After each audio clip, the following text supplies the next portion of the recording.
Good morning, everybody. This is the Fantasy Sports Boss. So we got Fantasy Football Week 5. Make sure you hit that subscribe, hit that notification button because there's going to be a ton of videos today. Instant injury updates, the live stream tonight at 7:30. So make sure you tune in for that. Hit the subscribe, hit that notification button so you're part of the fun and you see you're notified when all the videos are added. So today, before the games get going, Giants-Packers up first at 9:30 in England there. I wanted to talk about Aaron Jones and more specifically the frustration so far, once again, of owning Aaron Jones and the unrealized potential in fantasy football when it comes to the player in general. And specifically what I'm speaking about is the large presence of A.J. Dillon, who continues to eat up more than a few of the available carries in the Green Bay backfield. And as a result, puts a cap on what Aaron Jones is capable of, in terms of his own fantasy points. Because if A.J. Dillon was not part of the equation, Aaron Jones, based on pure talent, would be a top 5 fantasy football running back, no questions asked. But because Dillon is there and is used heavily, it really knocks Jones down to high-end running back 2 status and plagues him with inconsistency from week to week. So what I wanted to do is take a look at the weekly performances of both guys. So in week 1, Aaron Jones, 10 fantasy points to A.J. Dillon's 20. All right, so Dillon was the superior player in terms of fantasy points in week 1. Week 2 was a huge Jones outing, 32 fantasy points to 7.7 for Dillon.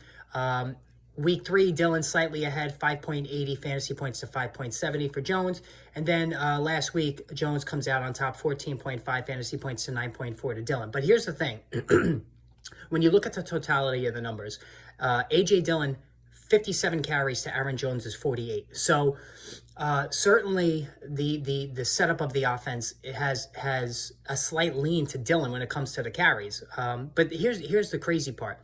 With Jones's 48 carries, he's averaging a robust 6.8, and it just shows you how electric Aaron Jones really is. I mean, he's a tackle-breaking machine. He's a threat to go the distance whenever he gets a step. He is just a phenomenal player, and it's amazing that he fell to the 5th round in 2017 out of UTEP because he's just such a game-breaking player.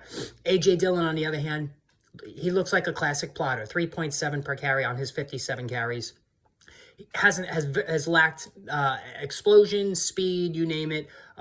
Just hasn't been the guy even last year. And Dillon was pretty solid last year. He just has not flashed much at all so far this season. Now, in terms of the receiving game, Jones comes out on top, but not as much as you think. Only 12 catches for Jones.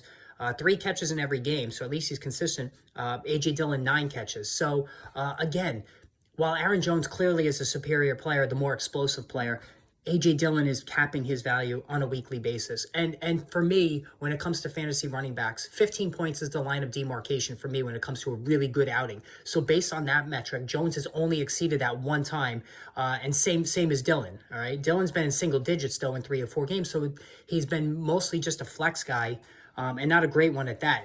Jones, on the other hand, a running back, too, in fantasy football, capable of so much more. That's the real shame of it all. All right, make sure you hit the subscribe, hit that notification button. More videos on the way. We will chat soon.